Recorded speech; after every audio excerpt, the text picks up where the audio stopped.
ধন আর মানুষের মনের মধ্যে একটা সম্পর্ক রয়েছে। সেই একই সম্পর্ক রয়েছে সুযোগ আর প্রয়াসের মধ্যে। মানুষ বলে যদি আমি একটু ধন লাভ করি তাহলে আমি কিছু করতে পারি। ধন বলে যদি তুই কিছু করিস তবে তোর কাছে আমি আসব। মানুষ বলে আমি কোনো সুযোগ পেলে তবেই তো চেষ্টা করব। আর সুযোগ বলে তুই প্রয়াস কর তবেই তো আমি দেখা দেব। সবসময় জীবনে সেই কামনা করবেন না যা আপনি অন্য কারোর থেকে বা এই সংসারের থেকে নিয়তির সাহায্যে পেতে পারেন। মনোসংযোগ করুন নিজের কর্মের ওপর। মনোসংযোগ করুন তার ওপর যা আপনার হাতে আছে। অনবরত চেষ্টা করুন, না কোনো আশা করে, না কোনো আকাঙ্ক্ষা নিয়ে। আর তারপর এই জীবনকে দেখুন, সে সফলতা হোক বা সুখ, সে ধন হোক বা হোক সুযোগ, সব নিজে থেকেই আপনার কাছে আসবে। রাধা রাধা। এই ডাল দেখুন, এই সুন্দর পুষ্প দেখুন। এই ডালের সৌন্দর্য হলো এই পুষ্প, আর এই পুষ্পের মেরুদণ্ড হলো এই ডাল। এবার কল্পনা করুন যদি এই ডাল থেকে এই পুষ্পকে ছিঁড়ে নেওয়া হয়, তাহলে আপনি যাই করুন না কেন পুনরায় জোড়া লাগাতে পারবেন না। এবার যদি এটা আমাদের জীবনে হয়, আমাদের মানুষের, আমরা যদি কিছু পাই তাহলে সেটা সুরক্ষিত রাখি, আর যদি সেটা হারিয়ে ফেলি তাহলে দুঃখে জর্জরিত হই। এবার ফিরে আসি প্রকৃতির কথায়। দেখা যাক প্রকৃতি আমাদের কি শেখায়। এবার যদি এই পুষ্প এই ডালটা থেকে ছিঁড়ে যায়, আর যদি এই ডাল সবল থাকে, তাহলে কিছুদিন পরেই এই ডালে আবার নতুন ফুল ফুটবে। এবার এটা আমাদের জীবনেও ঘটবে, নিশ্চয়ই ঘটবে। সেটাই প্রকৃতি। সেই জন্য জীবনে আপনি যা হারিয়েছেন সেটার বিষয় না ভেবে, যা ফেলে এসেছেন তার বিষয় না চিন্তা করে, ভবিষ্যতে যা আপনি যত্ন করে রাখতে পারবেন, সাবধানে রাখতে পারবেন, সেগুলির প্রতি একাগ্র হন। বিশ্বাস করুন, এই মনরূপী ডালের ওপর সুখের ফুল সব সময় ফুটবে। রাধা রাধা। আপনি কখনো কোনো ইঁদুর দেখেছেন? তার সবসময় কিছু না কিছু চাই, ঠোকরাতে থাকে সারা দিন সারা রাত। কখনো আপনার রান্নাঘর থেকে কিছু নেবে, তো কখনো ভাড়ার ঘর থেকে কিছু নেবে। কখনো আপনার জামা ছিঁড়বে, কিছু তুলে নিজের গর্তে নিয়ে চলে যাবে। কিন্তু আপনি দেখুন, সে কখনোই সন্তুষ্ট হয় না, ওর পেট কখনোই ভরে না। ঠিক তারই বিপরীত হলো নদী। কারোর থেকে কিছুই নেয় না, শুধুই দান করে। নিজের জল এই প্রকৃতিকে বিলিয়ে দেয়, এই ধরাকে ভিজিয়ে বয়ে চলে, এই প্রকৃতিকে একটা নতুন জন্ম দেয়। আর এই নদী যে সবসময় শুধুমাত্র দান করে, আপনি দেখবেন এই নদী কখনোই খালি হয়ে যায় না। এটা থেকে আপনি কি শিখলেন? যে সব সময় ছিনিয়ে খায় সে সব সময় অভুক্তই থাকে। যে ব্যক্তি সব সময় সবাইকে দান করে তাকে এই ক্ষুধা কখনোই জ্বালায় না। যে ইঁদুর যে সব সময় ছিনিয়ে খায় একলা হয়ে যায়, তার শত্রু তৈরি হয়। সেখানেই নদী যে সব সময় সবাইকে দান করে তাকে মানুষ মা ভেবে তার পুজো করে। তাই ছিনিয়ে নয়, দান করাতে বিশ্বাস রাখুন। আর আসুন আমার সাথে ভালোবেসে বলুন, রাধা রাধা। যখনই আমরা প্রসন্ন হই, কোনো শুভ অনুষ্ঠান থাকে, আমরা সাফল্য লাভ করি, আমরা সবার আগে আপনজনদের মিষ্টি মুখ করাই। আর এটা ভালোই। মিষ্টি মুখ করালে মনও মিষ্টি হয়ে যায়। কিন্তু এই মিষ্টতা শুধুমাত্র মিষ্টির মধ্যে থাকে না, কারণ এই স্বাদ নয়, এই এক অনুভূতি। জিহ্বার স্বাদ গলায় গেলেই শেষ হয়ে যায়। সেখানে অনুভূতির স্বাদ সারা জীবন মনে থেকে যায়। তাই আপনি যখনই আপনজনদের মিষ্টিমুখ করাবেন, শুধু সেই মিষ্টি দিয়ে কেন, যা কিছুক্ষণের জন্যই থাকে, সেই অনুভূতির দ্বারা, সেই মিষ্টি কথার দ্বারা, সেই মিষ্টি ব্যবহারের দ্বারা সবাইকে খুশি করুন। মানুষ সারা জীবন মনে রাখবে। না থাকবে কোনো তিক্ততা, আর না থাকবে কোনো শত্রুতা। দেখবেন, এইভাবেই আপনি আরো একটা সুযোগ পেয়ে যাবেন মিষ্টি মুখ করার।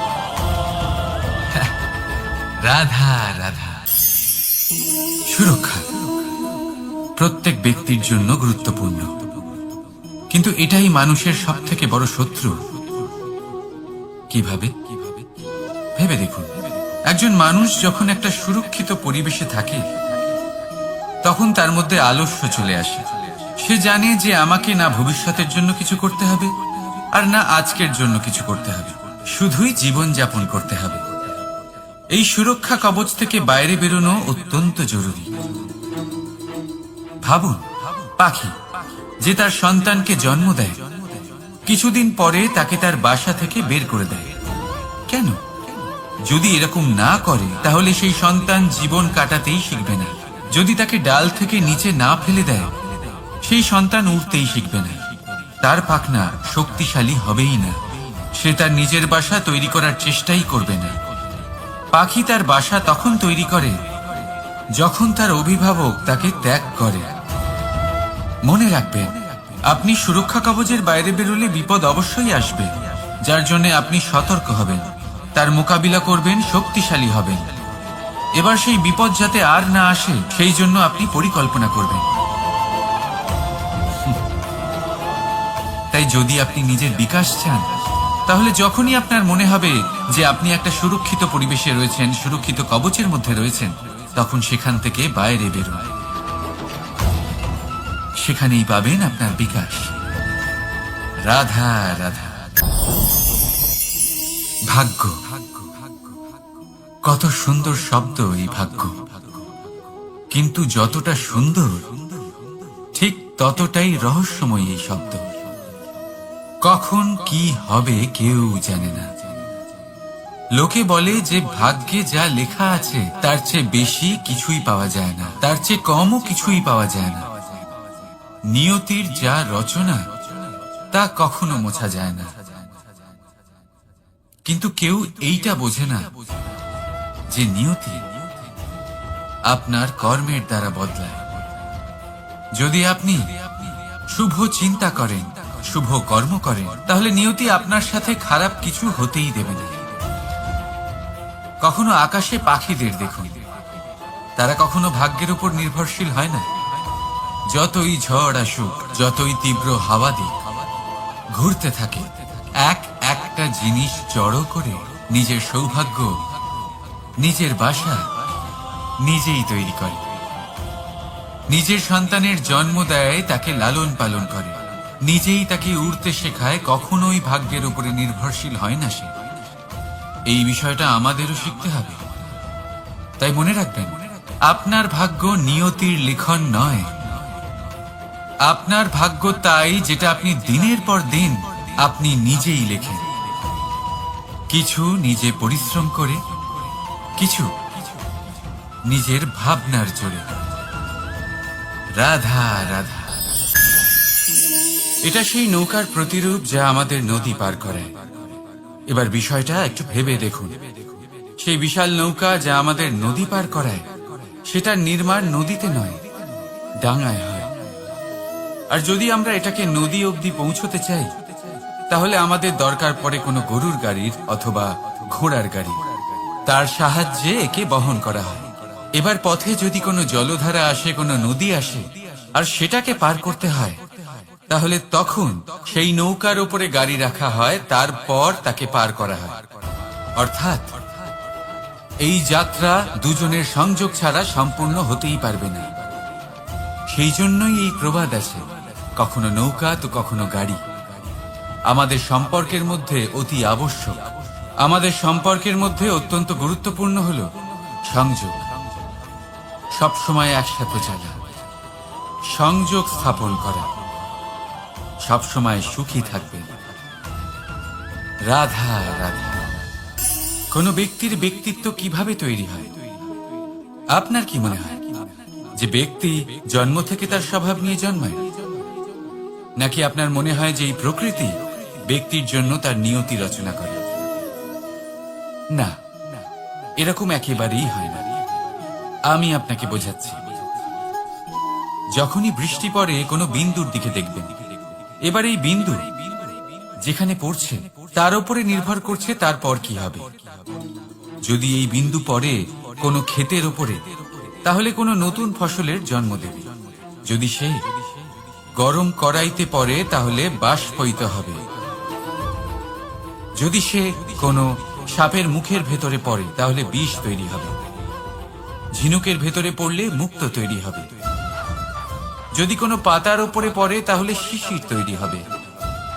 একই বিন্দু, কিন্তু তার সঙ্গত তার ভবিষ্যৎ এবং ব্যক্তিত্ব নির্ধারণ করবে। এবার এটা তো শুধুমাত্র এক বিন্দু, তার কাজ হলো শুধুমাত্র পড়া। কোথায় সেটা সেও নির্ধারণ করতে পারে না। কিন্তু আপনি হলেন মানুষ। আপনি বাছাই করতে পারবেন যে আপনার সঙ্গী কারা হবে, কাদের সাথে আপনি মেলামেশা করে বড় হবেন। তাই তা ভালোভাবে করুন, কারণ এই নির্বাচন আপনার হাতে, কারণ এই জীবন আপনার, ভবিষ্যৎ আপনার। এবার আপনি মহান হতে চান কি না, তার নির্ণয় আপনাকেই করতে হবে। আসুন আমার সাথে ভালোবেসে বলুন, রাধা রাধা। মানুষের কত রকম অনুভূতি হয়, কিন্তু সে সেটাই করে যেটা সে আজ অবধি করে এসেছে, আর এটাই তার সব থেকে বড় ভুল। আপনাকে যদি উদাহরণ দিই, তাহলে একটা গোয়ালা যে ছোটবেলা থেকে একটাই কাজ করেছে, গরুকে চড়িয়েছে, দুধ বের করেছে, সে সারা জীবন সেটাই পাবে, শুধু দুধ। কিন্তু ভেবে দেখুন, যখন এই দুধ কোনো ময়রার কাছে যায়, তখন সে সেটা দিয়ে মালপোয়া বানায়, মাখন বানায়, বিভিন্ন রকমের সুস্বাদু মিষ্টি বানায়, ঘি বানায়। সে বড় কিছু করে, তার বদলে সে বড় কিছু পায়। তাই মনে রাখবেন, যদি আপনি সেটা করেন যেটা আপনি সব সময় করে এসেছেন, তাহলে আপনি সেটাই পাবেন যা আপনি আজ পর্যন্ত পেয়ে এসেছেন। আসবে রাধা রাধা। সমুদ্র মন্থন, আমরা সবাই জানি এ কিভাবে হয়েছিল। এই মন্থন থেকে কি কি পাওয়া গেছিল? অসংখ্য রত্ন পাওয়া গেছিল, বিষ পাওয়া গেছিল, অমৃত পাওয়া গেছিল। ঠিক সেইভাবেই আমাদের ভেতরেও একটা বিশাল সমুদ্র রয়েছে, যাকে আমরা নাম দিয়েছি মন।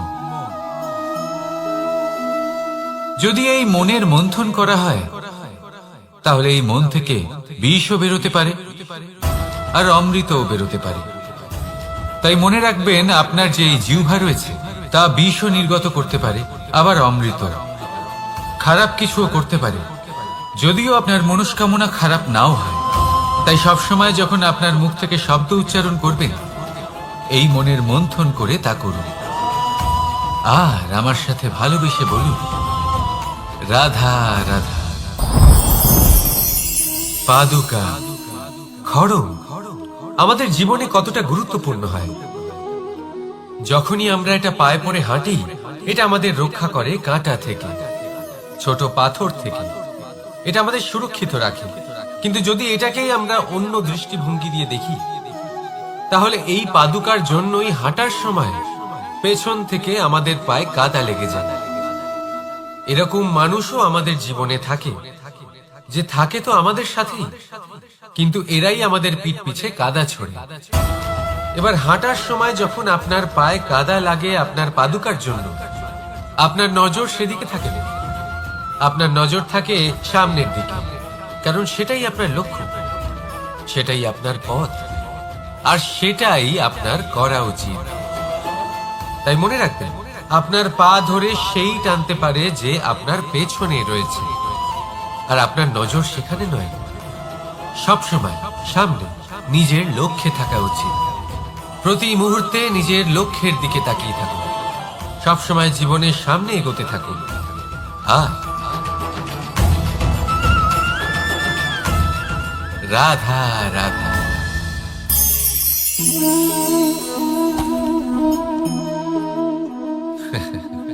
আপনি কি কখনো কোনো গাছের গায়ে পাথর ছুঁড়ে মেরেছেন? আজ না হোক ছোটবেলায় কখনো না কখনো নিশ্চয়ই ছুঁড়েছেন।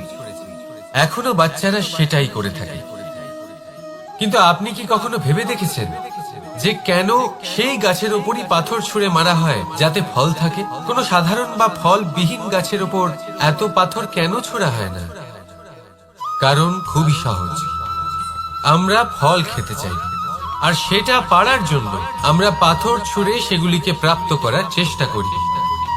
আর অন্যদিকে সেই গাছ এই পাথরের রূপে বিরোধিতা সহ্য করে, তবুও সেখানেই দাঁড়িয়ে থাকে যেখানে তার অবস্থান। সেই ফল আমাদের দিতে থাকে যা সর্বদা আমাদের দিয়ে এসেছে, আর সেই জন্যই সে আমাদের কাছে মূল্যবান। তাই মনে রাখবেন, আপনার জীবনেও এরকম অনেক মানুষ আসবেন বা হয়তো এখনই আছে যারা আপনার বিরোধিতা করেন, যারা আপনার জীবনে সংকট ডেকে আনেন, আপনাকে দোষারোপ করেন, কিন্তু আপনার নজর সেদিকে থাকা উচিত নয়। তাই একটা গুরুত্বপূর্ণ সত্য সবসময় মনে রাখবেন, সেই গাছের ওপরেই পাথর এসে পড়ে যে ফল ধারণ করে, যে মূল্যবান হয়। রাধা রাধা। আপনি এটা দেখতে পাচ্ছেন? আপনি নিশ্চয়ই ভাবছেন এটা জট কি করে বাঁধল। তার কারণ এই হলো, আমি এই সুতো ঠিক করে গুছিয়ে রাখতে পারি না।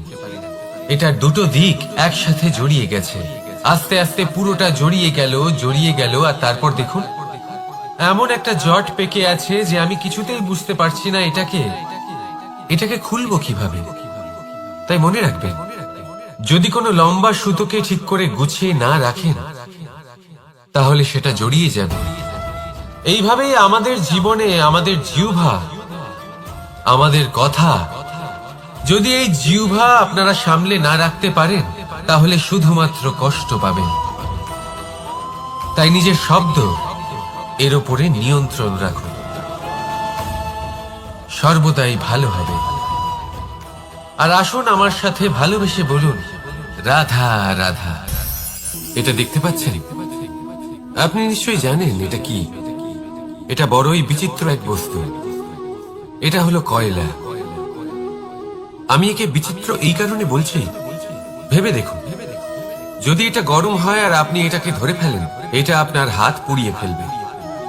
আর যদি এটা ঠান্ডা হয় আর আপনি এটা ধরেন, তাহলে এটা আপনার হাতে কালি লাগিয়ে দেবে। অর্থাৎ যে কোনো পরিস্থিতিতেই, যে কোনো রূপেই থাকুক না কেন, গরম হোক অথবা ঠান্ডা, এটা কোনো না কোনো ভাবে আপনার ক্ষতি অবশ্যই করবে।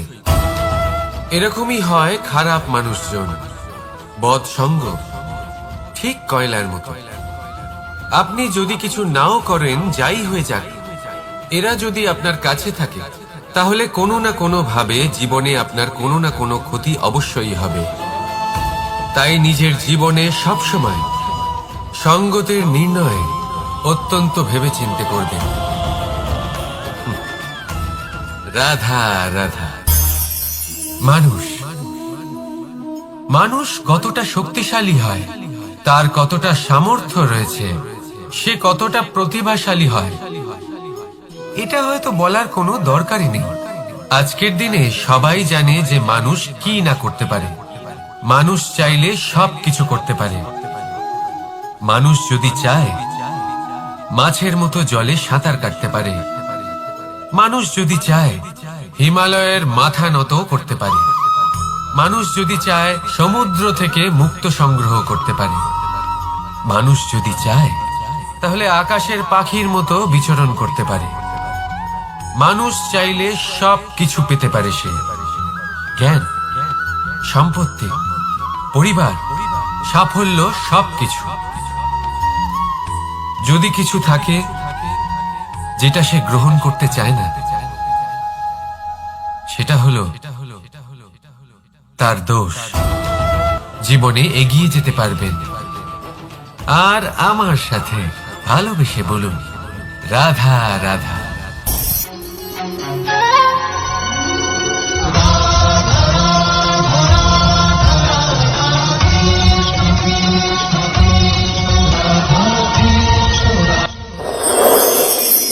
মানুষের জীবনে তিনটি গুণ অত্যন্ত প্রয়োজনীয়: শ্রদ্ধা,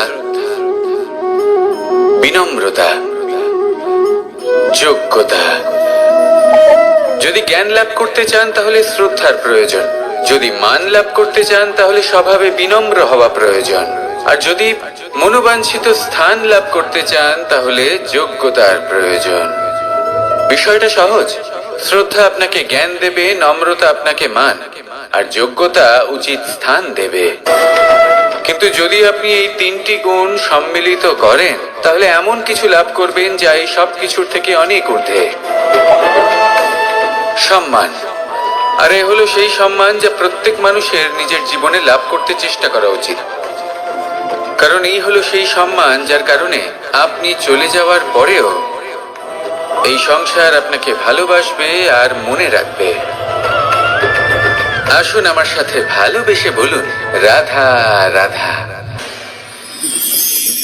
জীবনে গতি অত্যন্ত গুরুত্বপূর্ণ, মতিও হলো গুরুত্বপূর্ণ, এবং তার থেকেও বেশি গুরুত্বপূর্ণ হলো সঙ্গতি।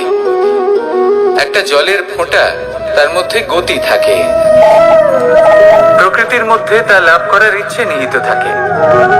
কিন্তু এই যে সঙ্গতি, তা নির্ধারিত করে যে এই জলের ফোঁটা ঝিনুকের মুখে পড়ে মুক্তোতে পরিণত হবে নাকি বিষাক্ত সাপের মুখে পড়ে বিষে পরিণত হবে।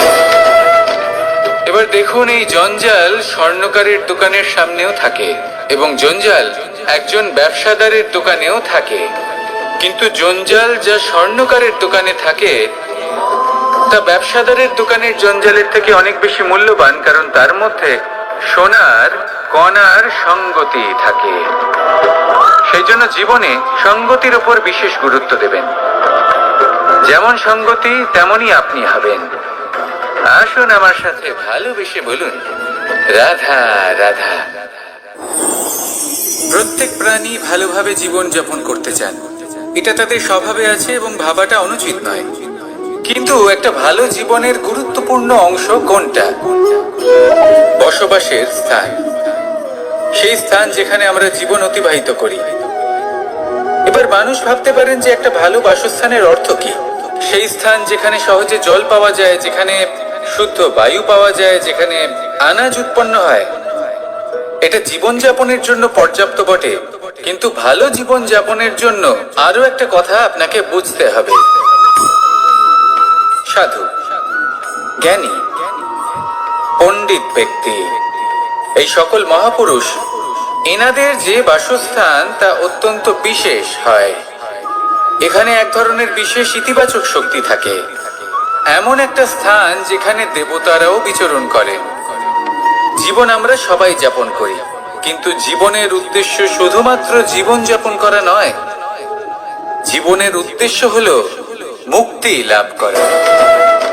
আর এই সকল সাধু, জ্ঞানী, পণ্ডিত ব্যক্তি, এই সকল মহাপুরুষ আপনাকে মুক্তির পথে নিয়ে যেতে পারেন। কারণ এরা হলেন সেই মহাপুরুষ যারা নিজেদের অন্তরের বিকার, অহংকার, ক্রোধ, বিদ্বেষ, এই সকল দোষগুলিকে ত্যাগ করেছেন, এদের উপর বিজয় লাভ করেছেন। এমনই একজন ব্যক্তি আপনাকে মুক্তির পথে নিয়ে যেতে পারে। প্রয়োজন হলো শুধুই এনাদের চিনতে পারা, এদের কথা বুঝতে পারা এবং এদের দেখানো পথে চলা। যদি আপনি এটা করতে পারেন তাহলে এই মন প্রফুল্ল হয়ে বলবে, রাধা রাধা। আমি এখানে একা এই বনে বসে আছি, বাঁশি বাজাচ্ছি। কার জন্য? কে আছেন এখানে? কেউ নেই। আমার প্রজা, আমার রাজ্য, আমার পরিবার আমার থেকে অনেক দূরে আছেন। আমি এখানে একা এই বনে বসে এই আকাশের এই রঙের, গাছের এই সব ফলের, মাটির সুবাসের আনন্দ উপভোগ করছি। কেন? আমি হলাম দ্বারকাধীশ। এমন কি রাজকীয় বা ভৌতিক সুখ রয়েছে যে আমি ওখানে পেতে পারি না? সবকিছুই পেতে পারি, তাও এখানে বনে একা বসে আছি। কোন সুখ খুঁজে চলেছি? একা থাকার সুখ। আমরা প্রত্যেকদিন অনেক মানুষের সাথে, চিন্তাধারার সাথে, কর্মের সাথে, পরিস্থিতির সাথে, সুখ দুঃখের দ্বারা বেষ্টিত থাকি। জীবনের এই চক্রে আমরা জড়িয়ে পড়তে থাকি। যতই আমরা এই সমস্যার সমাধান করি, আমরা ততই এতে জড়িয়ে পড়ি। আমরা এতটাই জড়িয়ে পড়ি যে যখন আমরা আয়নায় নিজেদের দেখি, তখন আমরা নিজেদের চিনতেই পারি না। এমন মনে হয় যেন আমরা নিজেদের হারিয়ে ফেলেছি। সেই জন্য প্রত্যেক দিন আপনি কিছু সময় নিজের সাথে কাটান একান্তে। এটা অত্যন্ত আবশ্যক। নিজের অস্তিত্বের গভীরে গিয়ে দেখতে শিখুন, নিজেকে বুঝুন। অদ্ভুত শান্তির অনুভূতি হবে, যেমন এই বায়ু, এই বৃক্ষ, এই পুষ্প, এই নিসর্গ, এদের মতো আপনিও কখনো একলা হতে শিখুন। কখনো নিসর্গের একটা অংশ হয়ে দেখুন। এই মন প্রসন্ন হয়ে বলবে, রাধা রাধা। ওমাই কি, আমি কখন থেকে এখানে অপেক্ষা করছি, হাত পেতে দাঁড়িয়ে রয়েছি যাতে একটা ফল আমার হাতে এসে পড়ে এবং সেটা আমি খেতে পারি। কখন থেকে অপেক্ষা করছি, কিন্তু সেটা হচ্ছেই না। এবার আপনি বলবেন যে এসব কি বলছি, এ কি অদ্ভুত কথা বলছি। যদি ফল খেতে হয় তাহলে আমাকে বৃক্ষে চড়তে হবে, ফলের কাছে পৌঁছতে হবে, তবেই তো ফল পাবো। এবারে এটা অত্যন্ত সহজ ব্যাপার, কিন্তু এই বিষয়টা আপনি নিজের জীবনের প্রসঙ্গে ভেবে দেখুন। লক্ষ্য কোথায় আছে আপনি জানেন, সেই লক্ষ্যে পৌঁছানোর পথ কি সেটাও আপনি জানেন, সেই পথে চলার ক্ষমতাও আপনার রয়েছে, কিন্তু তাও আপনি নিজের লক্ষ্য লাভ করতে পারছেন না। কেন? কারণ আপনি অপেক্ষা করছেন যে লক্ষ্য আপনার সামনে চলে আসবে, কিন্তু তা হয় না। লক্ষ্য সে যাই হোক না কেন, ধন হোক, প্রেম হোক, কোনো সম্মান হোক বা মোক্ষ হোক, যদি আপনি তার দিকে অগ্রসর না হন তাহলে ফল প্রাপ্তি অসম্ভব ব্যাপার, তা কোনোদিনই হবে না। সেই জন্য আপনার চোখের সামনে আপনি যদি নিজের লক্ষ্যকে দেখতে পান, তাহলে উঠুন এবং সেই দিকে অগ্রসর হতে শুরু করুন। নিজের অন্তরের সকল অশুভ গুণ দূর করুন, অলসতা ত্যাগ করুন, অজ্ঞানতা ত্যাগ করে দিন এবং চলতে থাকুন। অবশ্যই মনোবাঞ্ছিত ফল লাভ করতে পারবেন। মনে রাখবেন, চলতে থাকলে তবেই লক্ষ্য প্রাপ্তি হবে। অপেক্ষার দ্বারা শুধুমাত্র মৃত্যু লাভ হবে। আসুন আমার সাথে ভালোবেসে বলুন, রাধা রাধা। আমি দ্বারকাধীশ এবং আমার সভাতে বিভিন্ন সময় বিভিন্ন ধরনের মানুষ আসেন, নিজেদের দাবি নিয়ে, নিজেদের ইচ্ছে নিয়ে। কখনো কেউ ভোজন চান, আবার কখনো কেউ ওষুধ, কখনো কেউ বস্তু চান, কেউ আবার চান বস্ত্র। কারোর জ্ঞান চাই, কারোর ধন চাই, আবার কারোর বাসস্থান। অনেক সময় আমি এই অনুরোধ, এই ইচ্ছে পূর্ণ করি না। এবার আপনি এটা ভাবতেই পারেন যে কৃষ্ণ তো তাহলে লোভী, ওর কাছে তো সবকিছুই রয়েছে, তারপরেও সে নিজের প্রজার ইচ্ছে পূর্ণ করে না, তাদের সমস্যাগুলি বুঝতে পারে না, তাদের সুখ স্বাচ্ছন্দ্য প্রদান করে না। আসল সত্য হলো এটাই যে কোনো সবল ব্যক্তি, যে কোনো গৃহস্থ ব্যক্তি যে কাজ করতে সক্ষম, তার পরিশ্রম দ্বারাই নিজের প্রয়োজনগুলি এবং ইচ্ছেগুলি পূরণ করা উচিত। এটা অত্যন্ত প্রয়োজনীয়, আর এগুলো তিনি করতে পারেন শিল্প, ব্যবসা, আচরণ অথবা জ্ঞানের ভিত্তিতে। এই পথে চলতে হবে, পরিশ্রম করতে হবে, তবেই সে কিছু অর্জন করতে পারবে। এবার এমন কোনো ব্যক্তি যার এই সব কিছুতে কোনো রুচি নেই, যে কিছুই করতে চায় না, সে কিছুই অর্জন করতে পারবে না। এবার এরকম কোনো ব্যক্তিকে যদি আমি কোনো বস্তু প্রদান করি, তাহলে কি হবে? সে পরাধীন হয়ে যাবে, আর সেটা উচিত হবে না। তাহলে কি করা উচিত? তাকে পথ দেখানো, তাকে বোঝাতে হবে যে কোন পথে চলে তুমি নিজের লক্ষ্য প্রাপ্ত করতে পারবে। শিল্প, জ্ঞান, আচরণ এবং ব্যবসা, এই পথে কিভাবে চলে সেটা শেখাতে হবে, আর আমি সেটাই করি। তার ফলে কি হয়? ব্যক্তি স্বাধীন হয়ে যায়। সংসারে সে যা চাইবে তাই প্রাপ্ত করতে পারবে, কখনো কারোর থেকে কিছু চাইবার প্রয়োজন পড়বেই না। এই কথাটা সবসময় মনে রাখবেন। যখনই দান করবেন, তা ভাবনা চিন্তা করে এমন ভাবে দান করবেন যাতে সামনের ব্যক্তি স্বাধীন হতে পারেন, পরাধীন নয়। আসুন আমার সাথে ভালোবেসে বলুন, রাধা রাধা করতে শিখুন। পাণ্ডব। পাণ্ডবরা বন থেকে এসেছিলেন। ওনাদের কাছে না কোনো ধন ছিল, না কোনো সম্পদ, না বিদ্যা। নিজের পরিশ্রমের দ্বারা ওনারা বিদ্যা অর্জন করেছিলেন, আর তার দ্বারাই সম্পদ অর্জন করলেন আর ধনও অর্জন করলেন। এই পাণ্ডব ছিলেন অত্যন্ত কুশল এবং শক্তিশালী। যুধিষ্ঠির নিজের পরিশ্রম দ্বারা এমন জ্ঞান অর্জন করেছিলেন যে এই সংসার ওনাকে ধর্মরাজ যুধিষ্ঠির অভিহিত করেছিল। দেখতে গেলে পাণ্ডবদের কাছে সবকিছুই ছিল, কিন্তু যখন বিষয় এলো আরো ধন লাভ করার, তখন যুধিষ্ঠির, যিনি পাণ্ডবদের মধ্যে জ্যেষ্ঠ, তিনি সকল পাণ্ডবদের সাথে দ্যুতক্রীড়ায় অংশগ্রহণ করে ফেললেন। এর ফলে না শুধু ধনলক্ষ্মী, ধর্মলক্ষ্মী, বিবেক লক্ষ্মীকেও হারালেন, আর শুধু তাই নয়, নিজের গৃহলক্ষ্মী দ্রৌপদীকেও হারিয়ে ফেললেন। এর কারণ কি? ভুলে গেলেন খুব সহজ একটা কথা, এই সংসারে সম্মান এবং সাফল্য দুটোই পরিশ্রমের দ্বারা লাভ করতে হয়। কিন্তু দ্যুতক্রীড়ার এই খেলা আমাদের ভাগ্যের উপর নির্ভরশীল। এই সংসারে দুটি পথ রয়েছে। একটা পথ যেখানে কর্ম এবং পরিশ্রমের দ্বারা আপনি নিজের পথ নিজেই রচনা করতে পারবেন, আর দ্বিতীয় পথ হলো যেখানে এই ভাগ্য এক মুহূর্তে আপনাকে শিখরেও পৌঁছে দিতে পারে, আবার ধূলিসাৎ করে দিতে পারে। আপনি কোন পথ বাছবেন সেই চয়ন আপনারই। আসুন আর আমার সাথে ভালোবেসে বলুন, রাধা রাধা। কোনো এক সময়ের ঘটনা এটা। মা এবং বাবা হাটে গিয়েছিলেন, তখন আমি আর দাদা গিয়েছিলাম গরু চড়াতে। আমরা বাড়ি ফিরে এলাম, আর মা সেই সময় একটা কাজ করতেন। যখনই হাটে যেতেন দরজা তালা বন্ধ করে যেতেন। উনি খুব ভালো করে জানতেন যে যদি ওনার এই মাখন চোর সঠিক সময় পৌঁছে যায়, তাহলে এক ফোঁটাও মাখন ওনার অবশিষ্ট থাকবে না। এবার ঘটনা কিছুটা এরকম হলো যে মা আর বাবা মাঝে মাঝে হাটে যেতেন, তাই মাঝে মাঝে এই দরজা তালা বন্ধ করতে হতো। যখন মা আর বাবা ফিরে এলেন, তখন বাবা ভুলে গিয়েছিলেন যে এই চাবির গোছা থেকে ঠিক কোন চাবিটা দরজার তালা খোলার জন্য উপযোগী। উনি চেষ্টা করতে শুরু করে দিলেন।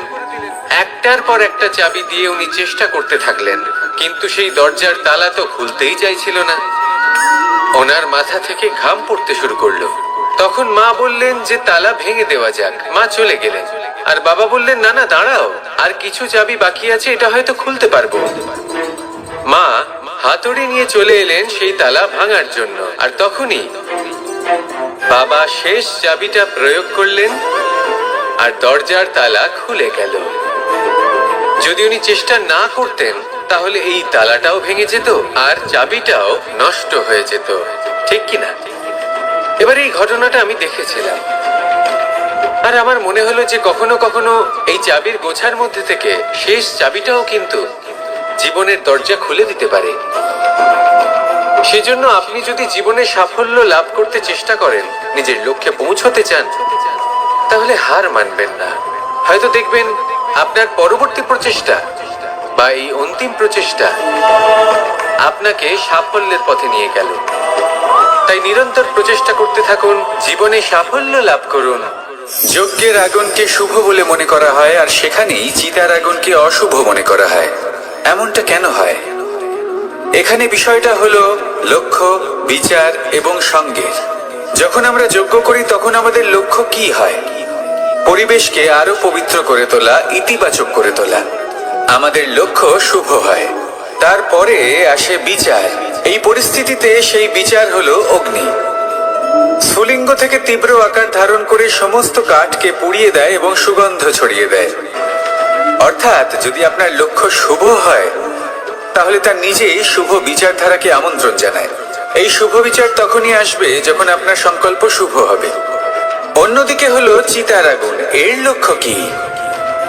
একটা দেহকে পরধামে পৌঁছে দেওয়া। সবার শেষে সবকিছু আপনার উপরে নির্ভরশীল যে আপনি কোনটা চয়ন করতে চান। আপনার লক্ষ্য যদি শুভ হয়, তাহলে আপনার বিচার এবং সঙ্গতি আর তার পরিণাম সবই শুভ হবে। আসুন আর আমার সাথে ভালোবেসে বলুন, রাধা রাধা। এই সংসারের প্রত্যেক বস্তুর, প্রত্যেক পরিস্থিতির, প্রত্যেক আবেগের দুটি দিক আছে। এর মধ্যে পার্থক্য করা সম্ভব শুধুমাত্র দৃষ্টিভঙ্গির দ্বারা। যদি কোনো ব্যক্তি পর্বত শিখরে দাঁড়িয়ে থাকেন, তাহলে উনি এটাই দেখতে পাবেন যে এই জলের ধারা সমুদ্রের দিকে বয়ে চলেছে। আরেক ব্যক্তি যিনি সমুদ্রের কাছে দাঁড়িয়ে আছেন, তার এটাই মনে হবে যে এই জলের ধারা সমুদ্রের দিকে আসছে। এখানে বিষয়টা হলো দৃষ্টিভঙ্গির, আর এটাই সময়ের সাথেও হয়ে থাকে। অনেক সময় মানুষ চিন্তিত হয়ে পড়েন, ত্রস্ত হয়ে পড়েন যে তার কাছে হয়তো খুব কম সময় আছে, তাতে তিনি অনেক কিছুই করতে পারবেন না, আর একটু সময় থাকলে খুব ভালো হতো। তিনি এভাবেও ভাবতে পারেন যে অল্প হলেও সময় বাকি তো রয়েছে, অর্থাৎ যা অবশিষ্ট আছে তাকে সংরক্ষণও করা সম্ভব, তাতে জীবন যাপনও করা সম্ভব।